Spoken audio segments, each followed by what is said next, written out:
tosimana maboko Kongo elonga RDC Bana Kongo tosimana maboko Kongo elonga Congolais nyonso meta la main Kongo elonga RDC Bana Kongo tosimana maboko Kongo elonga Mbote bandeko ba mama bilenge ba papa ba nyonso baza kolanda biso kati na émission na biso bolingo.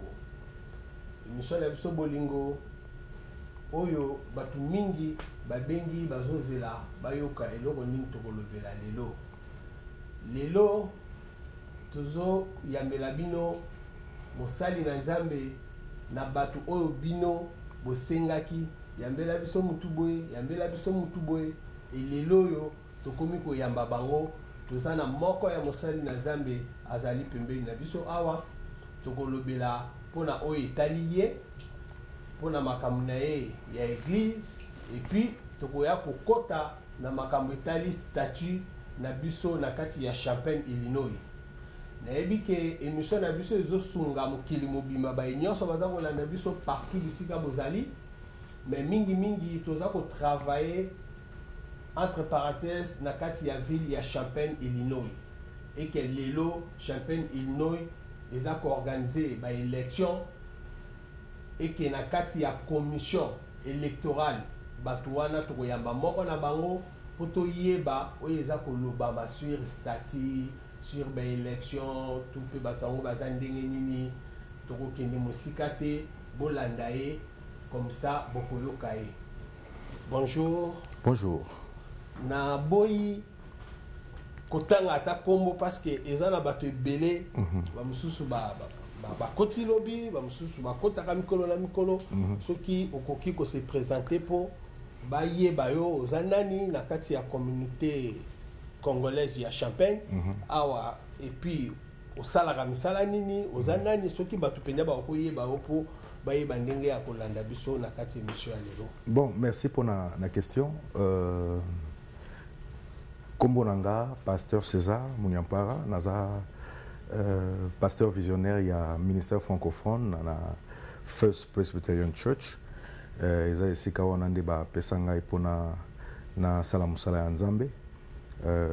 Nazawa déjà ça fait plus de 7 ans que je suis ici à Champaign et je me suis rendu compte que plus nazovanda plus Champaign ezokoma ville nangai ou peut-être que nako silisa parcours nanga na sea moyo et de plus en plus na komi ko linga ville wana makasi et je veux même te faire rire. J'ai même dit à ma femme le jour où je mourrai olebo kundanga na Congo bo kundanga na Champaign parce que nazo mon on dirait eza esika oyo ya malamu oyo Nzambe a pesingai.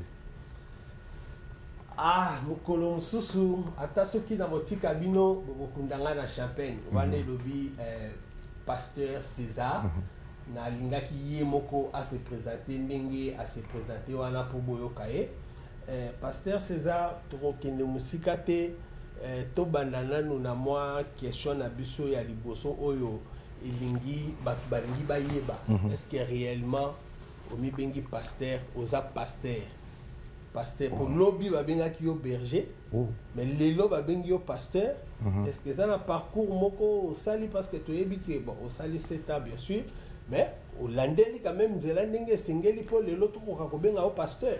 Bon, sincèrement pour être vrai nauti Congo lokola batu nyonso kuna na Congo na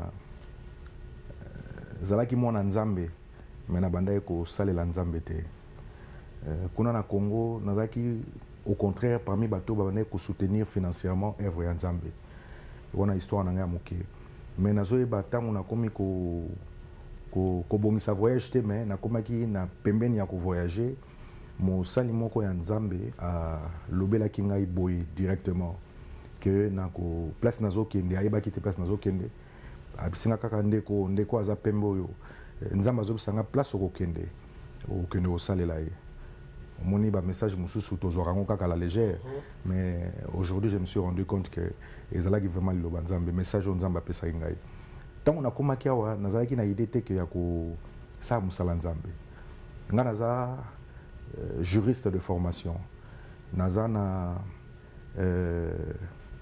diplôme spécial en économie et développement de la faculté catholique. Alors ce qui fait que tant on a commencé à ambition na poursuivre l'étude et puis sur nazu moi lokasa na ngawana na kizongi lisusu na Congo pona kendo ko sa musa na Congo pour mboko ezaki na besoin na biso. Alors tant on a eu awa ndemoni makambo e bolongani échanger na komi awa nakomi koyoka fardeau na motema na ngai ya kosalela nzambe. Alors ezalaki mwa difficile moni oyebi makambo wana te oyebi ndenge kobanda te mais comme nandimaki déjà nalobaki oui lokola Maria ntango mwanze abimelaki ye ayebisaki mwanze esalamaka ndenge nzambe alingi ndenge mpe nayebisaki nzambe ntango nayaki fardeau ngai yabi bonandimi esalamaka ndenge ozokanisa esalama ekomi ndenge wana mpe naye kobanda mais nabandaki ya kobatama pour déjà nga de nature nazalaka motu moko très discret nabandaki ya kobatama mais motu asungaki ngai moto ya liboso eza tata na ngai oyo nabengaka ye mpe tata pasteur Guy ye moto asungaki ngai moto ya liboso na Champagne atelemaki asimbi micro na ye devant une multitude de gens ezalaki na église jour moko tokoyaki kokunda ndeko moko mokolo wana nde pasteur Guy abengaki nga kombo ya berger même nga moko nayaki surpris na tuni mais berger ngo elakisi nini ekamusaki nga makasi.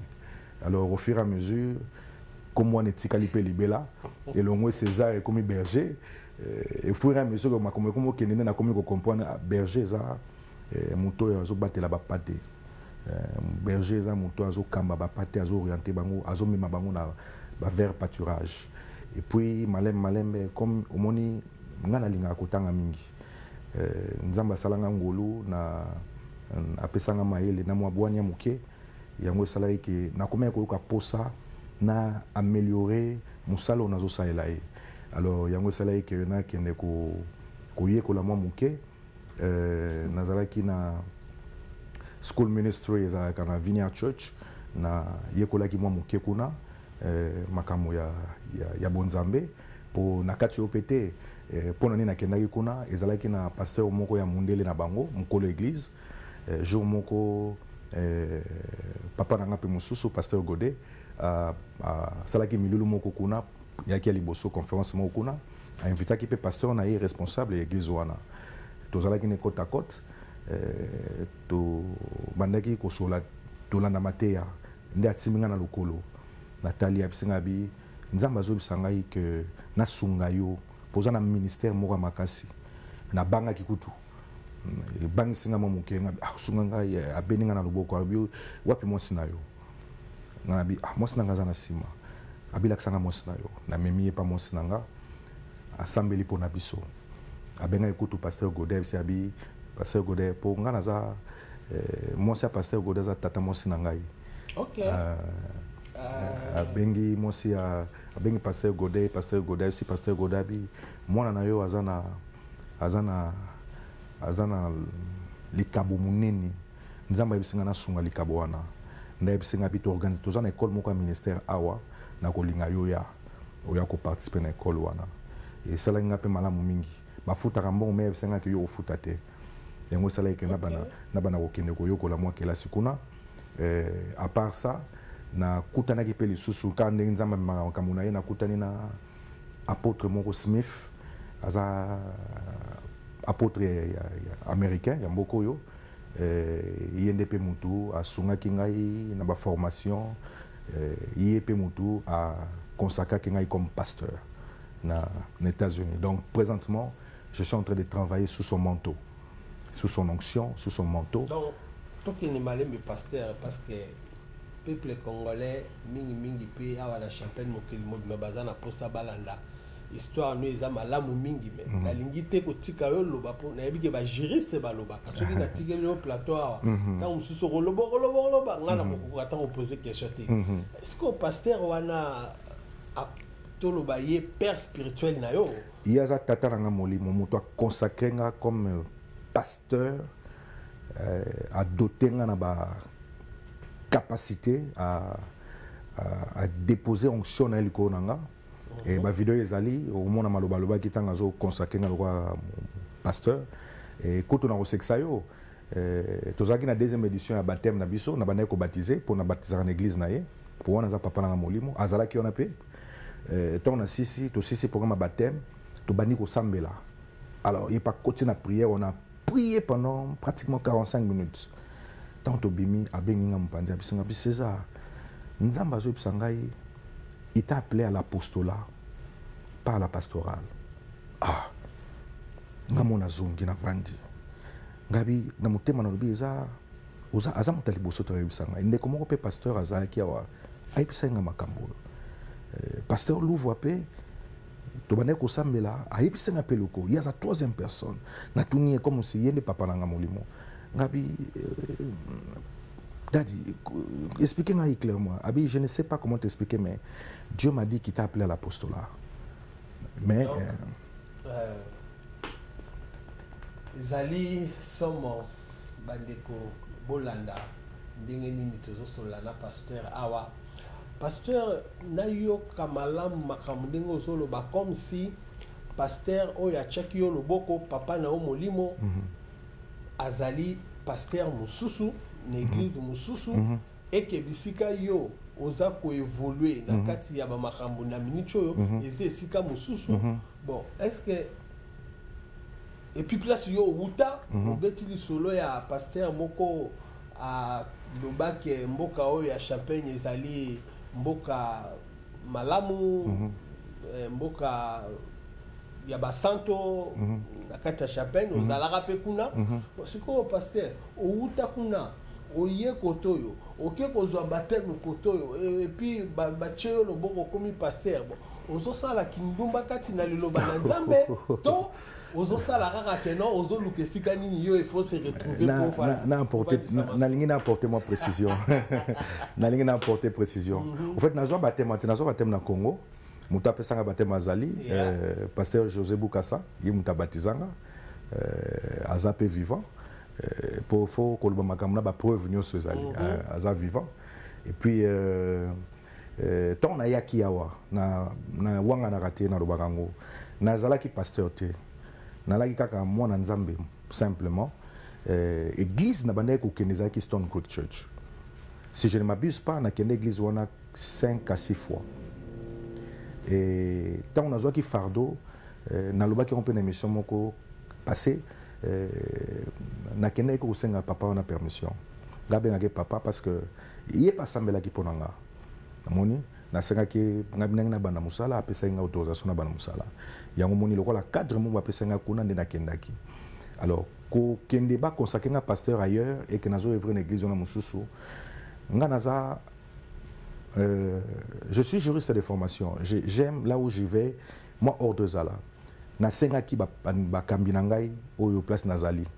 Na solo la gina bango, na bisi bango na bi bino bo proposer ngai bo komisa ngai pasteur mais apparemment ils ont traîné.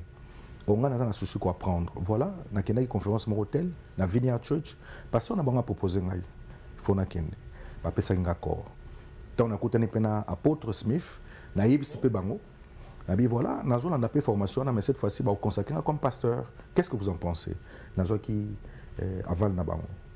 Pour d'entrée de jeu, nous avons signalé autant nous avons un ministère, pasteur Azaki Liboso et Sengabi César, nous avons la libre.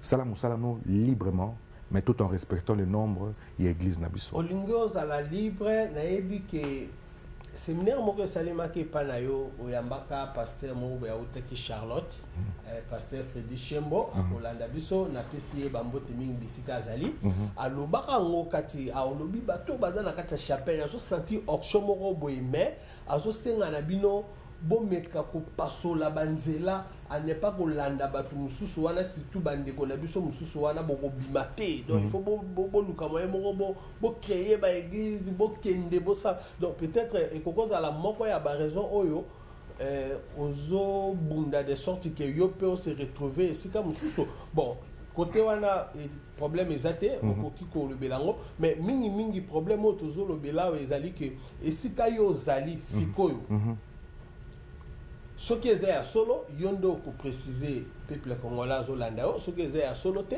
il paraît na niveau na bango ya likolo, basi ba signé ba mikanda o ezo sala keno, église yo zali o memi ba congolais belé na simana yo, baza ko sala baza ko célébrer bato to bengaka mona mobali alingi mobali to pe mwasi alingi mwasi donc homosexualité wana tout ça kuna baza ko bénir mabala wana donc pona ko loba keno lelo yo ceux qui congolais ba oyo pe balingi bakambo wana bakoti ba biloko wana baye donc yo atake pasteur na kati ya makambo wana okucha bango loboko oyebi papa eza c'est triste pourquoi parce que bande kona biso balingaka kotanga te koyekola te omoni likambo eza makasi mpona biso je parle de congolais parce que naza congolais omoni torelegaka bainformation sans vérification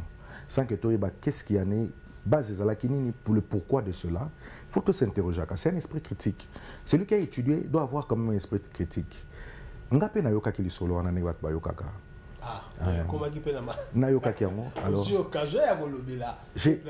J'ai interrogé l'histoire comme un intellectuel.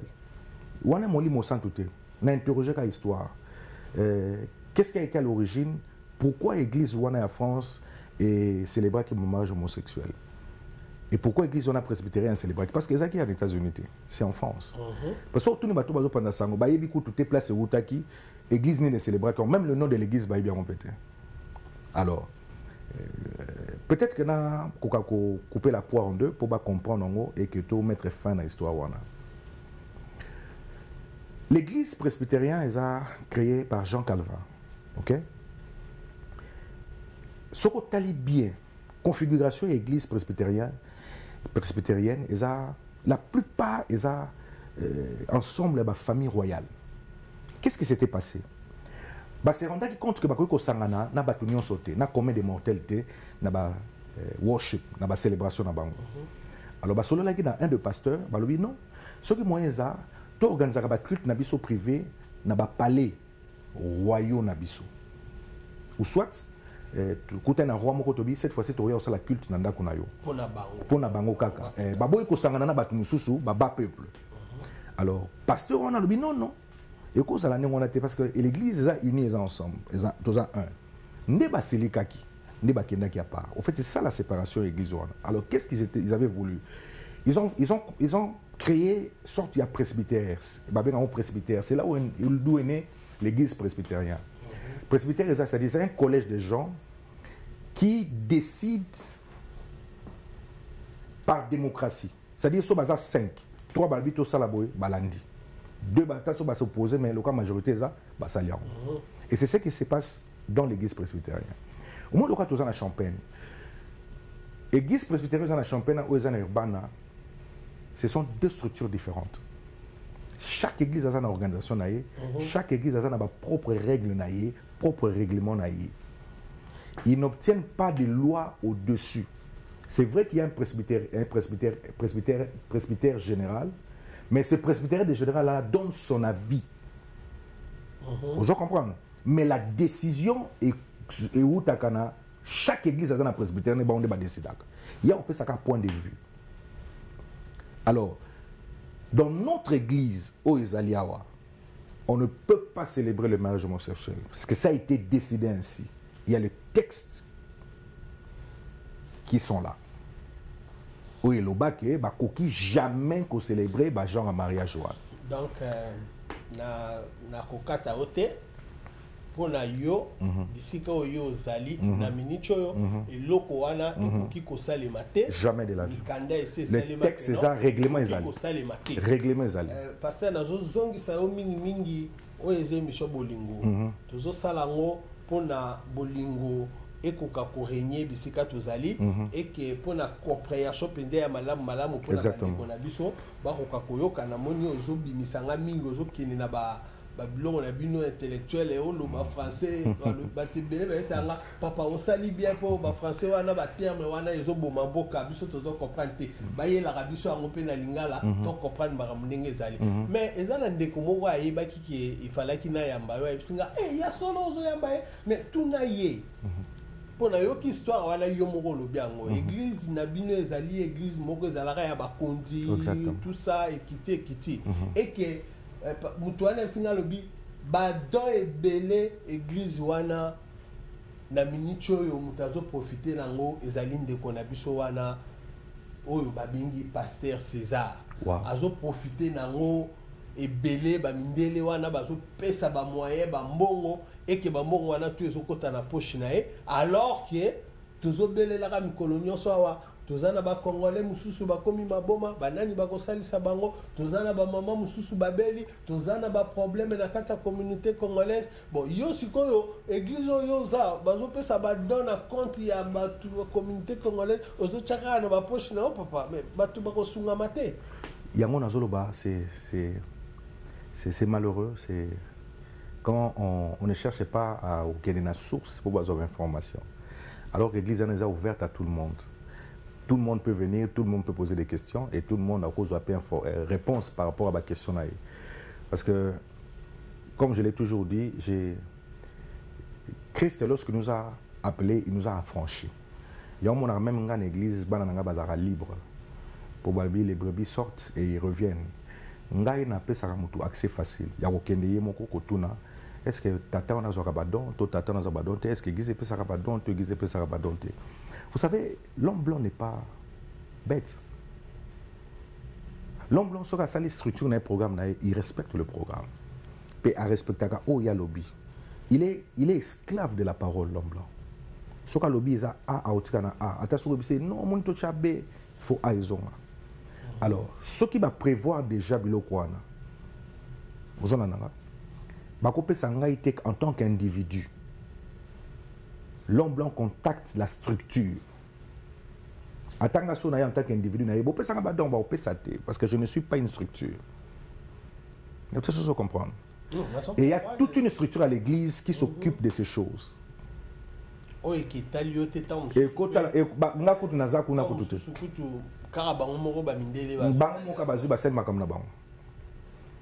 Mais tika tana na tuna question moko parce que ozamo saleli na nzambe bandeko na joye sabino ke to boite tozana ba pasteur oyo ba umela ba ne belé ba salela ba salara donc makambe belé ba ba pasteur ya kala mais bobo sanate ke il faut peut zora ba pasteur ya sika o ba zo kota pasteur asali ba ne na e asali donc il faut beau sentir que même technologie à kala kutu bozo boa ki ça bozo linga technologie à sika et lelo yo tant ba pasteur à sika bazo ya ba musu osa net kara ba boudé parce que aza pasteur à sika mais okoma kala ndenge nini soko bandaki sika te mais pasteur tikana tuna o mutuna moko awa tozana eloko moko etamboli na ba réseaux sociaux awa na cadre kaka ya ba pasteur kaka keno pasteur moko abimisa ki vision dibosé lobama ki prophétie na kati ya champagne que tozana banganga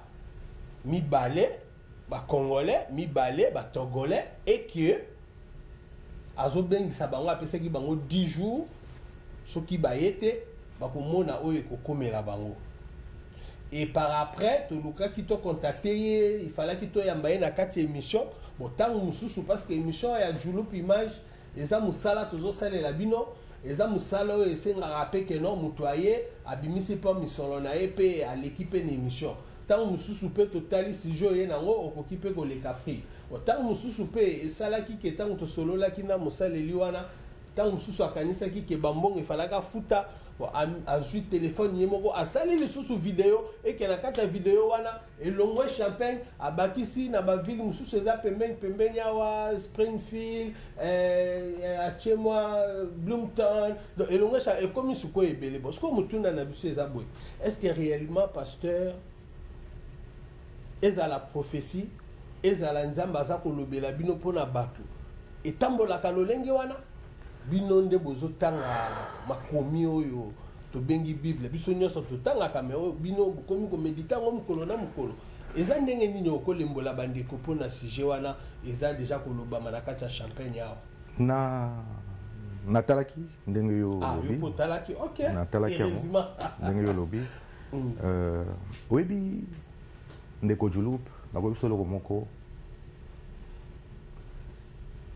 soki église ezotambola malamu te je verrai encore très loin koloba ke mboka na biso ezotambola malamu te eza problème ya croyance tozondimela nini mpe tozondimela nani omoni nzambe na biso eloko ya liboso ase préoccupaka nango eza baprière na biso te eza bajeune na biso te eloko ya liboso nzambe soki atali biso bana na ye ase préoccupaka na kondima na biso po bible elobi car il a tant aimé le monde omoni e mwana na ye aye ya liboso e alobi moto akondimela ye abi quiconque croit en lui nde akobika. Est-ce que vous comprenez là? Donc pour nzambe préoccupation na ya liboso pota la biso eza kondima na biso mais malheureusement autres ko assister comme enseignement comme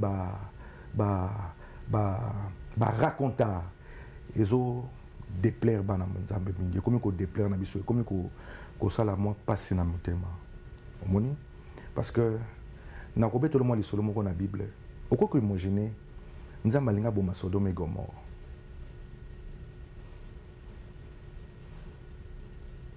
abising nakoki kosala eloko te sanke nayebisa Abraham moninga na ngai Abraham akomobondela ye soki eza ata 50 abi na kotika ozomona nzambe adeside aboma mais azoluka ata ne fils que moko ata mibale po atika mais natali ndeko na ngai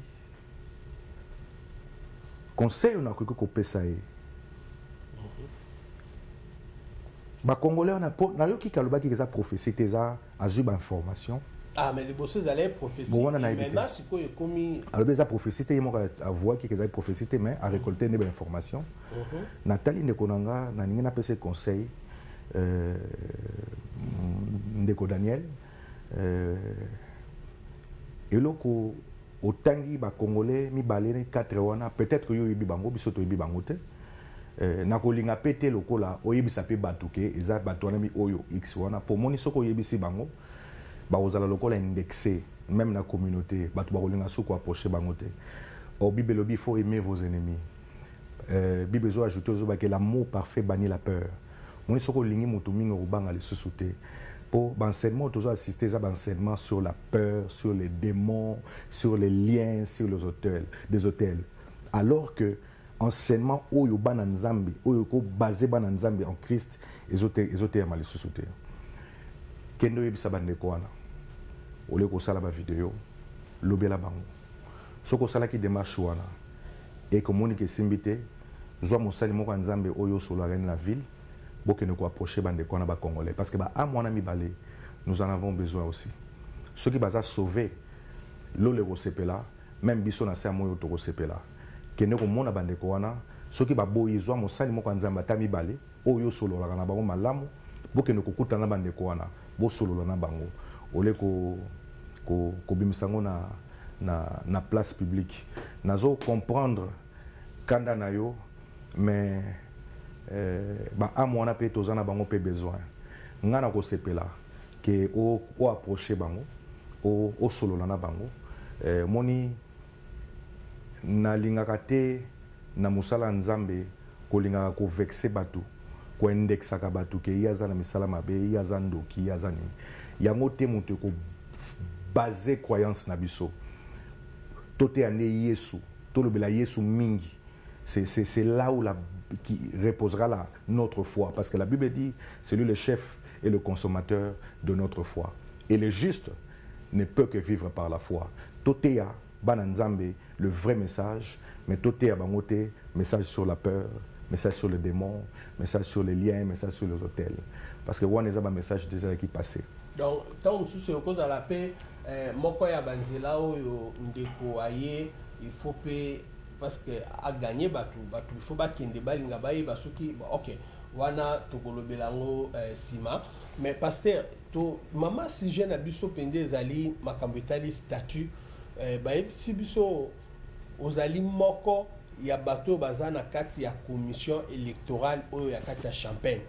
Mais avant to kota na question wana oyo etali ba statut ba élection na kati ya Champagne Illinois. Na lingaki na tuna yo, est-ce que si réellement lelo oyo bokokozala na idée moko te ke ba pasteur nyonso congolais oyo bozali na kati ya Champagne bokoka pe ko sangana bosali pe séminaire ate ya jour moko mibale pour na kosunga peuple congolais parce que lelo ndenge tozomona communauté na biso awa soki lelo tozwi likambo songolo pakala bon bandeko il faut tomi lukaka biso na biso tout ça alors bino bozana bandeko wana ba congolais nyonso bazana kati ya église na bino bakoza na église na yo bazana église ya mutu songolo pakala bazaza bisika bango baza est-ce que boko sangisa biso te ata journée moko tokoka kosala eke mbongo wana tokocha mabonza ezonge pa na bino te mais et soutenir ata communauté congolaise na kati ya ba organisation na bango baza kosala po tokoka kozanzela ya malamu est-ce que soki ba tuni neti yo kondima yango eza mabete za malamu po musala biso pasteur ezani comme ma batu na nzela malamu comme ma bango na vers pâturage pour bazala en bonne santé makambo nazolo bayango wana omoni Yesu pour ko changer comportement to mentalité mutu eza facile très facile Yesu tanga sola kina masu na Musamalia a lobela ki comportement na été a changer ki kaka croyance na été tant moi ça na comprendre que oya bande ko ndimela ezala ki yangote il fallait ndimela Yesu comportement ne peut changer automatiquement c'est le plus grand problème au biso ba pasteur to ko kozana papa omoni foi et branlera le monde bato ba bima bato aminene to bibango ce sont des hommes de conviction de foi kondima des hommes de conviction de foi pourquoi imaginer natanga histoire moko na Chine ba voter lo moko balobi tellement to komi nombreux to koki ko bandasiko ko incinérer bato alors ça na bato ba nimela nirvana c'est-à-dire incarnation tant ba ki lo na ba votango ko eko l'appliquer avant après 2 ans bato musu mami bomi donc foi na ye a place en place on a quelle force c'est ce qui manque na l'église pe na communauté na biso. Mais yo posa pasteur, est-ce que c'est comme là où ça le séminaire mo ben ki baninga no ba pasteur? Nga na église nanga mikolo na terra sur la foi. Nana 3 mois au théâtre décembre, je prêcherai sur la foi. Na au théâtre foi na ba dimension nyonso. Je vais prêcher la foi dans l'action des grâces. Je vais prêcher la foi dans l'amour. Je vais prêcher la foi dans la justice. Je vais prêcher la foi dans la grâce. Na au théâtre foi na ba dimension nyonso. Donc pour dire que vous êtes d'accord que vous sangana. Ça a toujours été mon point de vue. Dans la salle de conférence, ma pasteur presque nous sur la ah ouais, la Champagne. Oui, oui. Dans la salle de conférence. Peut-être que vous avez peut-être informé, mais apparemment nous sommes informés. Nous sommes informés. Nous avons peut-être eu l'occasion de remercier Bango. Ma pasteur nous sommes informés. Il y a Champagne. Il y a Champagne, nous sommes informés. Ok. Ouais. Donc c'est pour dire que pour ça wana volonté wana ezali tozana et le retour benana na onde suki o sali bo sali lo bongo ba mbongo to ko cha e ya pe côté na biso parce que le problème est ça mbongo wana tanga ko ya ekokuta structure nini. Ah OK bon justement il faut ce que to kota na sujet na biso oyo tozolo bela makambo etali communauté congolaise yebisa biso na nous pasteur César oza moko ya batu oyo baza na kati ya commission électorale pour la préparation de l'élection na kati ya Champagne, yes ou non? Je ne sais pas. Qu'est-ce que les gens pensent ou peut-être peuvent définir commission électorale, il y a Champagne ou pas. Ça, ce n'est pas encore une question qu'on exploiter par rapport à cela. Mais j'ai été contacté parce que dans la mission nayo qui président le bagage que a délégué qui un des membres aussi des fils il y a terroir un Congolais Docteur Omanga. Docteur Omanga, oui. Yenda a essayé d'organiser les choses, tout ça, ainsi de suite. Et j'ai été personnellement contacté par lui, non pas en tant que pasteur seulement, mais en tant que juriste de formation, pour nous quand même apporter expertise par rapport à proposition au président Salaki. Alors j'avais répondu à l'invitation. Le premier jour, on a essayé de discuter, mais on a évoqué point en disant convoquer bord à bord. Lorsque nous voulons discuter sur un sujet, nous devons faire référence au texte qui existe déjà. Alors, comme ce jour-là, on n'avait pas le texte, on s'était dit, bon, nous devons ajourner la réunion parce que tout ça, le texte était, on ne sait rien dit par rapport à ça. Et les bien-aimés aussi, Bazala Kébélé, mais quand il ça va point de vue par rapport à cela. Alors, le pasteur, tout ce qui est malembe, parce que pour le peuple congolais, précisément, il y a Champagne, Zélapé, Lingaba, Yoka, et loko nini djulu pas développer parce que pour ilingie sala nete kota mbutumbutu e banda kinde awa na kacha djulu pasteur tokoko yeba tango boza ko sangana pona ko linga ko yeba ndenge docteur Omanga contacté kibino bokoko zala au peu près nombre de combien na kati ya tokoko zala à peu près 7 personnes. 7 personnes? Je crois 7 personnes. Et puis bah forcher à bateau bazakuna misala basi basala na mboka ta mususu pe est-ce que bozana ba la plupart juristes. La plupart bazaki ba juristes et il n'y avait qu'un seul docteur qui est le docteur Omanga. Bisognos toi ba juriste. Na kata mboko ya Champagne. La plupart ba juristes. Sangisi mitu pona bon fisco finalement objectif na bino na kati ya eloko et docteur Omanga benga ki bino. Le président avait contacté le docteur pour asala moi Niniwana. Alors comme je t'avais dit, il avait alobaki ngopé. Comme je t'avais dit, et puis tout la journée. Alors le statut est venu. On s'est dit bon écoutez, pour travailler même sur la loi électorale, nous devons savoir qu'est-ce qui est dit dans le statut. Et on était d'ailleurs heureux parce que le statut n'est pas accompagné d'un règlement d'ordre intérieur et à la communauté. Alors, on avait 2 documents sur nous. Il fallait commencer par le statut, qui est pratiquement la matrice, le texte de base aux origines communautés avec les statuts. Alors, on commençait maintenant à analyser article par article. Et c'était un très bon texte qui a été élaboré par des bons juristes, mais c'est une œuvre humaine. L'œuvre humaine a toujours été imparfaite. C'est pourquoi il y a toujours des amendements. Donc, moto a s'opposé à un amendement, et ça, moto a archaïque. Tu vois? Alors, même si nous devons élaborer une loi, cette loi doit être conforme et adaptée aux réalités d'aujourd'hui. C'est comme ça qu'on essaie de réfléchir, n'est-ce pas? Alors, la réalité au statut Salamaki il y a 10 ans passés ne sont plus les mêmes. De 1, le Congolais va comme belé. Ok? De 2, on a beaucoup d'intellectuels actuellement. Excusez-moi, papa. Alors, du point de vue d'abord démographique, on s'est dit il est impérieux pour nous d'apporter certains amendements par rapport au statut. Et c'est ce qui a été fait. Donc, tout qui est malam pour la compréhension, il y d'abord, avant de tout question, est-ce que tu as docteur Omanga, tu as déjà pasteur César, est-ce que tu as non, ça sera une surprise. Vous n'êtes pas obligé de les connaître. Parce que ça là pour Namboka, ça là pour la communauté congolaise, il y a Champagne. Et ça m'a bêté parce que ça là moi cache alors. Et ça cache c'est parce que le président est au courant, le président sait. Et là bon le président est au courant. Et ça le cache. Bon, n'a pas une cité parce que bango ne ba délégué nga naloba en leur nom.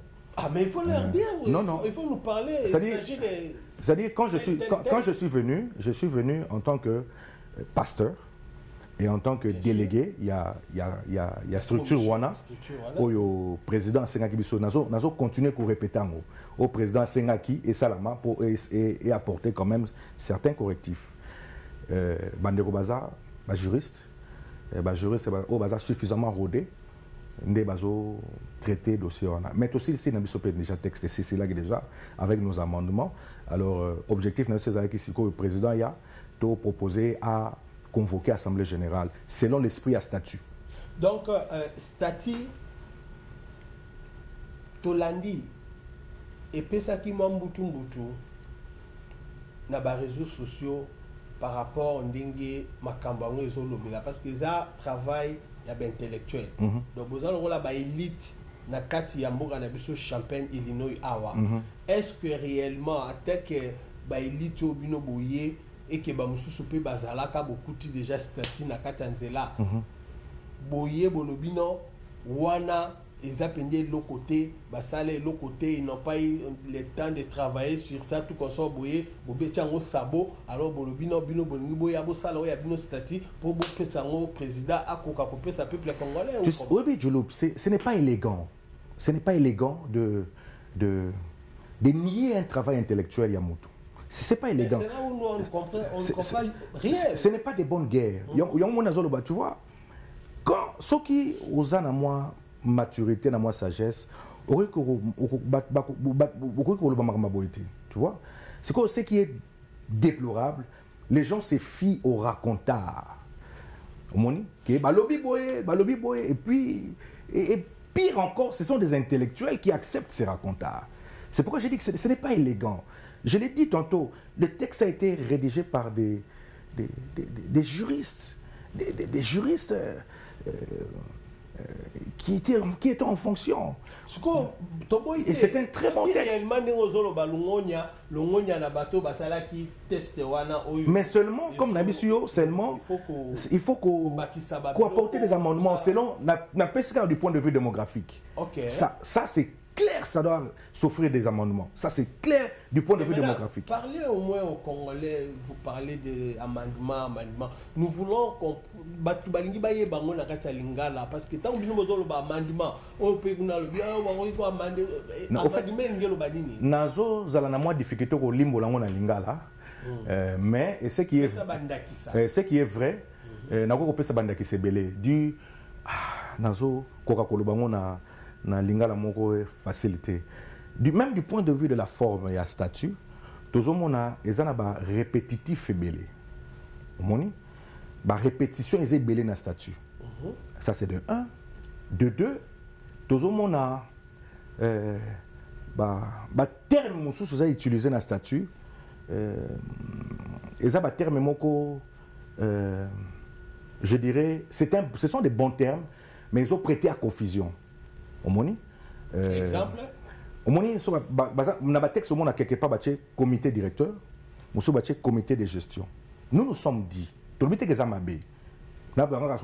de vue à forme, nous nous sommes dit, le terme est passif. Il faut des mots d'action. On comprend. Je dis, au lieu de parler de gestion, on dit, pourquoi on ne dit pas comité exécutif? Tu vois, l'exécution, c'est un terme d'action. On sent qu'il y a la vie dans le texte. Donc, il y a une certaine amélioration de la statut. Pour améliorer, voilà.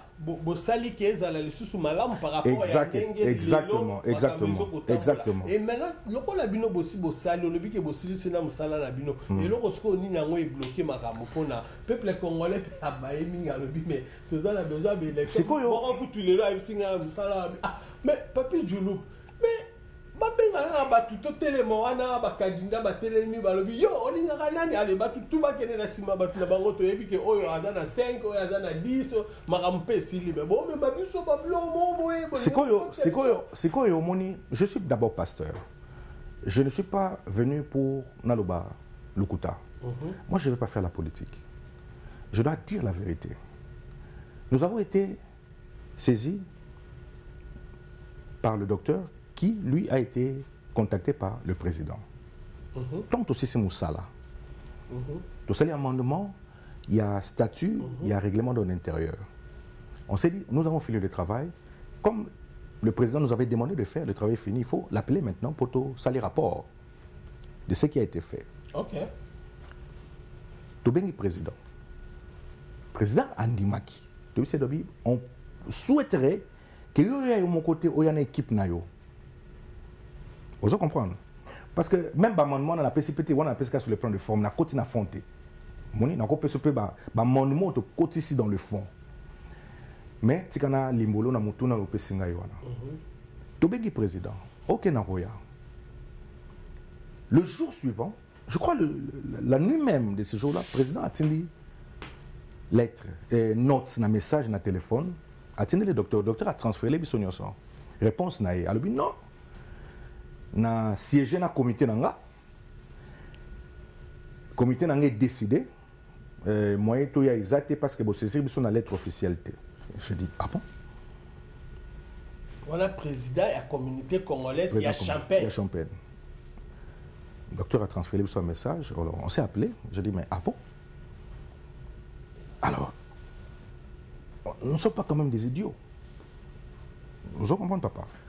Le principe du parallélisme de forme, ils ont exigé que nous bébé. Nous avons été saisis par voie verbale.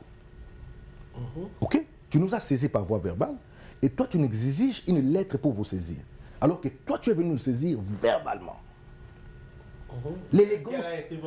L'élégance exige quoi? Que nous devons aussi te saisir verbalement. C'est ça le principe. Est-ce que vous comprenez, papa? C'est des bonnes guerres. C'est des bonnes guerres. Alors, alors, ceux qui tous ont nos côtés, lettre officielle. Quels sont les critères que lettre en est à l'officiel? Il y a caractère officiel. Quels sont ces critères? Comme tous les juristes, on a interrogé les statuts. Tous les juristes, parce qu'ils parlent de la lettre officielle. Alors, les critères du caractère officiel, on s'est dit peut-être que on n'avait pas très bien lu les statuts, tu as interrogé ces statuts par rapport à ce caractère officiel. Parce que l'habit saisi dans la lettre officielle. Tu as interrogé les statuts, on n'a rien vu. Le droit nous exige, lorsque la loi est silencieuse, il faut interroger d'autres principes généraux de droit. On a un terme de du droit. Tu as interrogé le règlement d'ordre intérieur parce qu'on n'avait que deux documents, deux bases légaux. Le règlement est silencieux par rapport à cela. On se dit, mais qu'est-ce qu'il entend alors lui par lettre officielle? Alors, ce qui exige lettre officielle, ça veut dire qu'il reconnaît en nous la structure, le caractère officiel aussi. Entre guillemets. Parce que nous devons réfléchir. Nous tous comprendre, papa. Voilà. Totali, n'est président le lettre officielle. Tonto yeba. Pour tout ça, peut-être que nous découvert que moi un 6 ou un statut que voilà pour tout ça la boyer, voilà il faut boyer tout ce qui est requis. Mais on n'a pas vu ça. Total le règlement est zappé.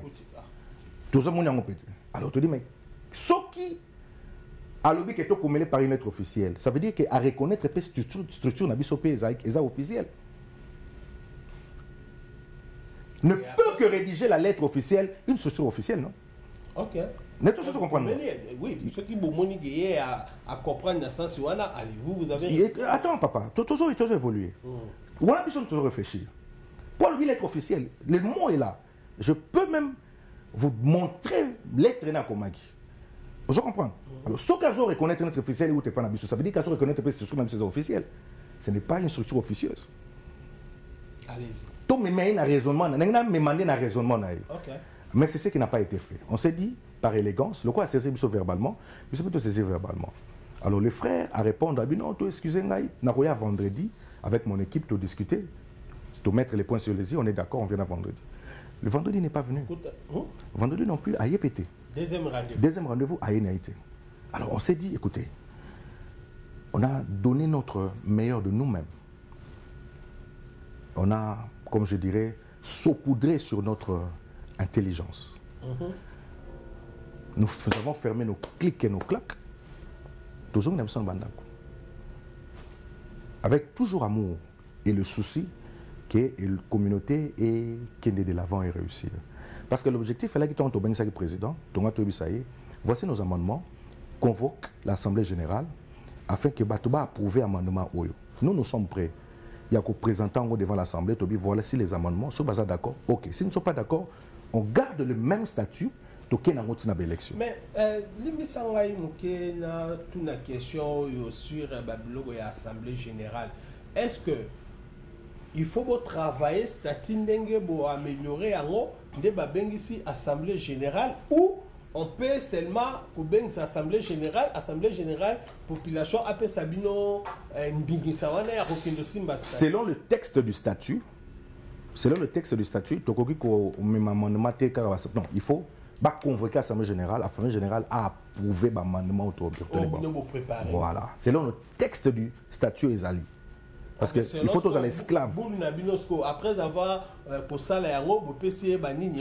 non, ce qui tu as apporté amendement et que l'Assemblée générale a animé amendement et l'équipe, à ce moment-là, tu as préparé l'élection.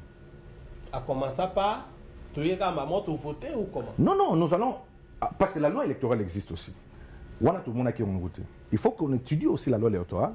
Il y a quand même RDCT qui est beaucoup de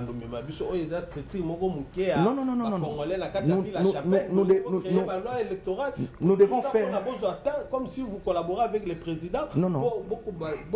Peuple congolais, vous avez un avantage pour gagner la Katuana ou comment? Tu sais, au-delà des lettres que nous sommes, nous sommes quand même des gens au Bazak, qui quand même au classe. Tu vois que c'est le moment où tu es à la carte, désordre boyé, pour se pélisser parce que les gens veulent. Nous voulons une structure. C'est pourquoi j'ai dit, il faut structure mon ko oyo ko sala que. Attends, on kufa ba koko na ngaba lobake ba papa ba saki musala. Moni pour na kufa na champagne. Ngana mu vete. Et ça misala zangi na mboko na otika. Il faut pas mais Keba, parce que il n'y a pas de succès sans successeur. Donc, yo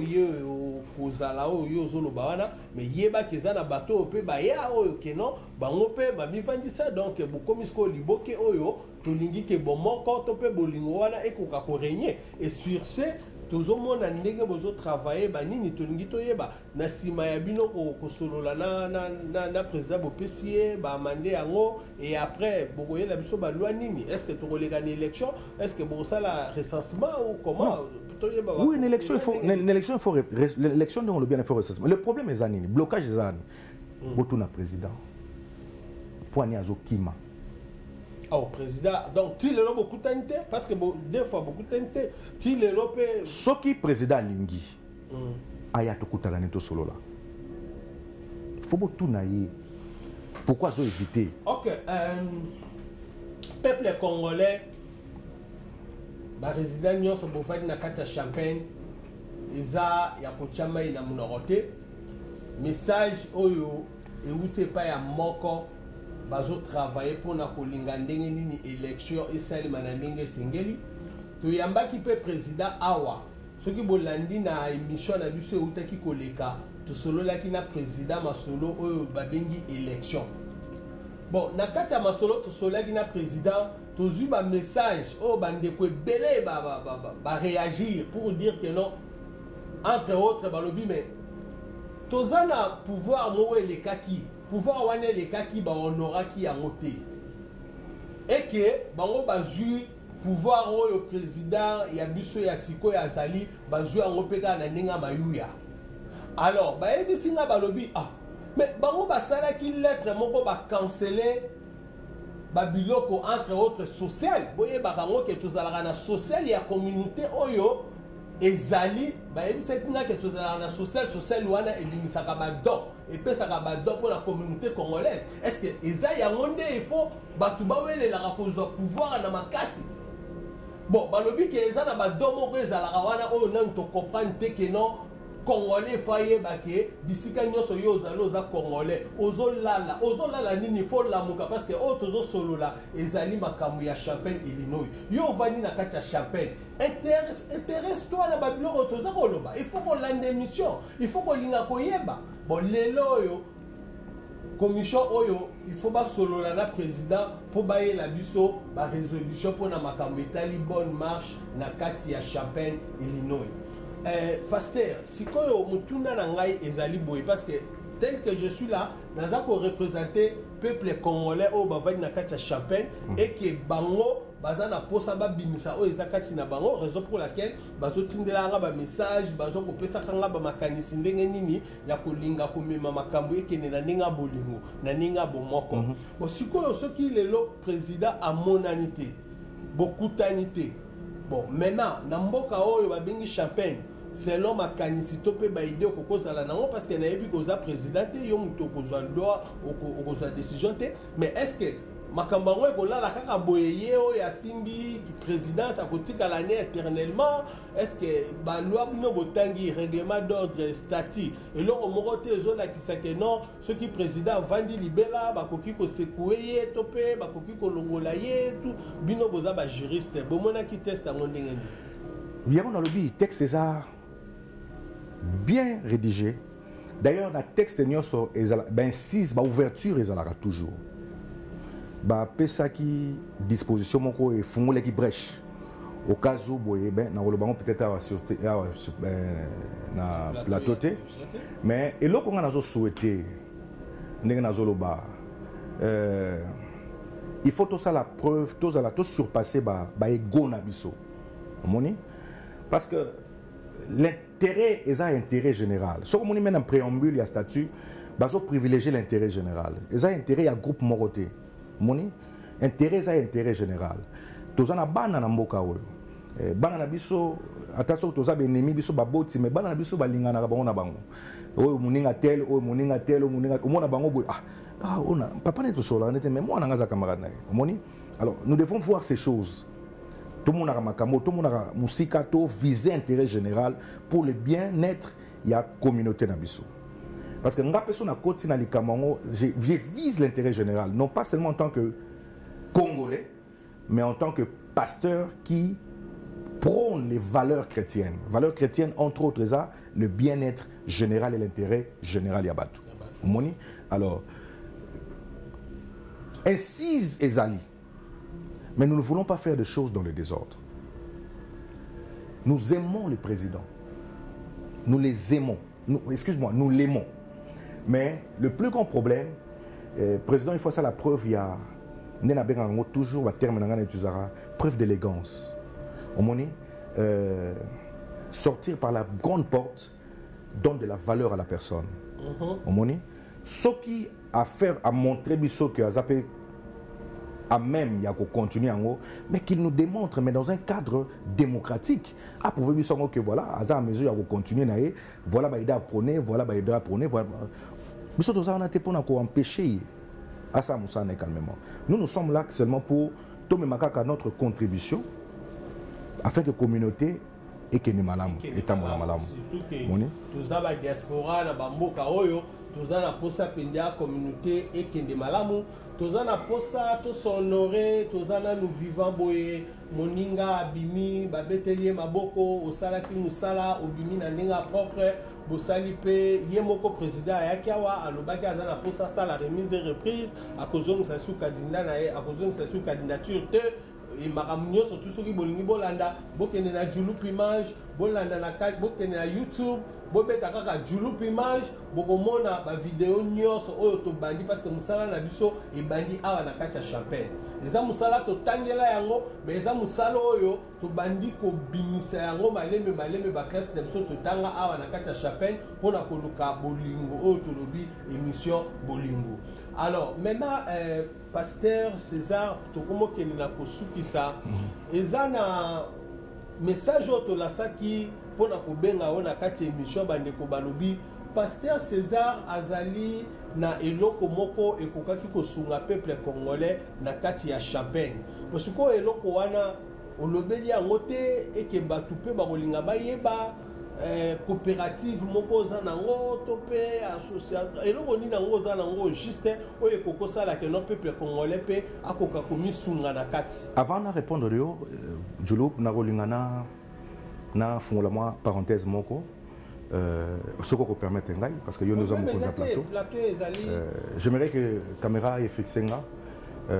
J'ai lu un message, il y a mon aîné, mon condi chef, Claude Chomongo, un aîné que j'apprécie beaucoup. D'ailleurs, il me suivra aussi dans l'émission. Laissez-moi conseil pour.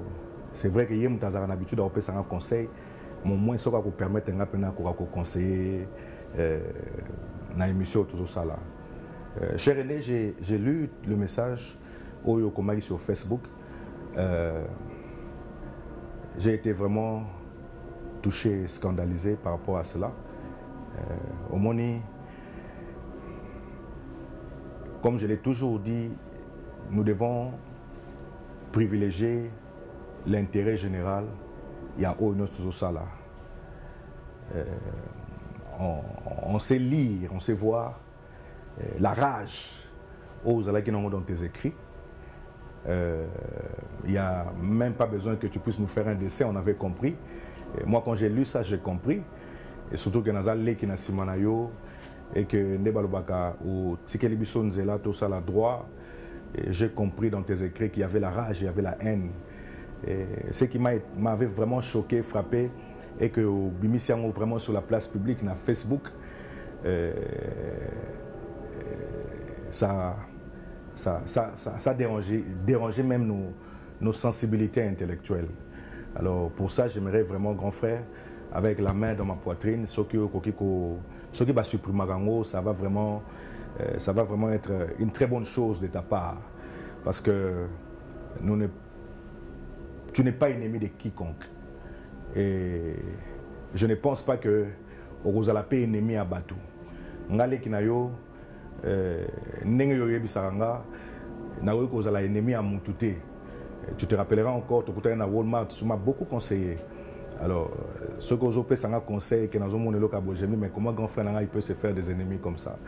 Grand frère, par modestie, par politesse, ce que ça là, vraiment preuve de maturité, parce que je sais que tu es vraiment mature au Kolongolango, et puis on pourra peut-être s'appeler, même par téléphone, et de face à face, de commun accord au Vandi, qu'on en discute et qu'on puisse enterrer la hache de la guerre.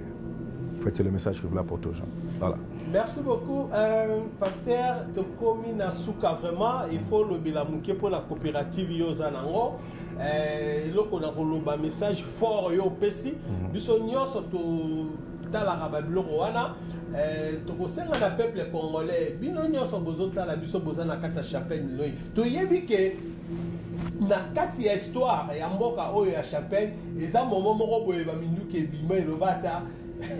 C'est un amboka lobi minduki bimaka wa eke ba minduki la sikoyo comme si photo bimisa ba minduki te papa bocha na se minduki nyoso oyo eza na kati ya chapelle bocha ngo na se tolingi tozala na bomoko tolingi tozala na bolingo en fait que tant tozomona bato mosusu balingi bamonela biso en tant que ba étranger à ce moment-là na koyawa na kati ya julup image et na kosenga na bino bomeka kotombola minduki en fait que to trouver solution na ba problème to kozala na yango.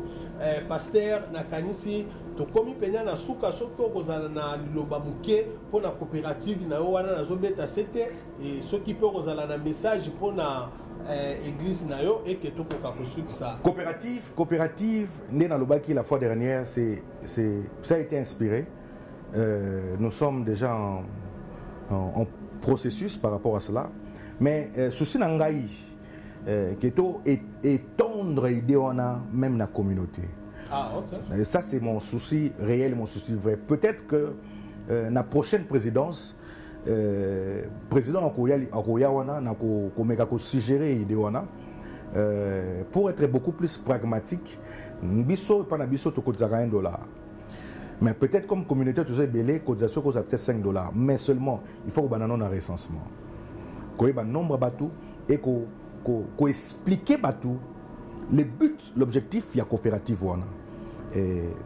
L'intérêt est dans le futur, ce n'est pas dans le présent. Nous nous sommes dit, peut-être dans 5 ans, on est en train d'être enregistré. Et dans 5 ans, tu vas contacter une banque. Banque n'a financé par rapport à mon temps pour que tu aies une coopérative, pour financer des petits projets, pour financer des classes, pour scholarship. Et puis, au fur et à mesure, tu vas une banque. Les communautaires vont appeler la propre banque. C'est ça l'objectif. C'est pour laquelle Olingi qui est à la pina na kati ya communauté. Na lingi vraiment que président a kozala na a gérer en haut. Yango na zoloba. Ata soki to kufi to loba ke bana baloba. Oyo eza oko na biso. Papa na biso mais basala ki initiative wana. OK. Voilà. Maintenant message ni nous za na ngo pona bandimi na onyo so bazolanda ona popa lelo. Message na za na ngo pona bandimi ka raté mais pour l'église de Champagne prêchons Jésus. Rien que Jésus. Ce que moni ba yekolo ya Yesu ne bandeliti na suka ya ba vina bango bateya ki bandokite bateya ki ba liente bateya ki ba démonter bateya ki ba hotelité mais na bande la prédication na bango du début jusqu'à la fin bateya ki Yesu. Chère église, ramenons Christ à la centre. Il y a un message na biso. Que Dieu vous bénisse.